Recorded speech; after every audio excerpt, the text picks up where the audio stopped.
ලොව ජනප්‍රියම සාන්තුවරයා ලෙස ගරු බුහුමන් ලබමින් ලොව සියල්ලන්ගේ ගෞරවාදරයට පත් වූ සුදුවර අන්තෝනි මුනිදුන්ගේ මංගල්‍ය ජූනි මාස 13 වන දින සමරනු ලබයි. දක්ෂ දේශනාවාදියෙක් වූ මෙතුමා ප්‍රාතිහාර්ය රාශියක් සිදු කර ඇති අතර මෙතුමාගේ මුල් නාමය ෆර්ඩිනන්ඩ් විලියන් විය. උන්වහන්සේ සිදු කළ බොහෝ ප්‍රාතිහාර්යයන් අතරින් මත්සයින්ට දේශනා කිරීමේ ප්‍රාතිහාර්ය කැපී පෙනෙන ප්‍රාතිහාර්යයක් විය. උන්වහන්සේ එම ප්‍රාතිහාර්ය සිදු කරන ලද්දේ මිත්‍යා දෘෂ්ටිකයන්ගේ සිත් හැරවීම පිණිසය.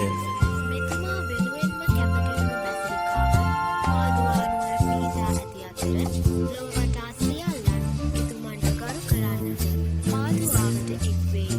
ශුද්ධ වූ සභාව එදා මෙදා තුර ඉතා කෙටි කාලයක් ඇතුළත සාන්තුවරයට ඔසවන ලද මුනිවරයා මෙතුමාණන්ය. ශ්‍රී ලංකාවේ කතෝලික ජනතාව අතර නැතිවීමේ සොයාගෙන එතුමාණන් බොහෝ දෙනාගේ හදවත් නැති අප කතෝලික හදවත් තුළින් ගිලිහි ඇති දෙවි සමිඳුන් කෙරෙහි ඇති භක්ති ආදරය නැවතත් අපහට ලබා දෙනෙමින් එතුමන් යදිමු.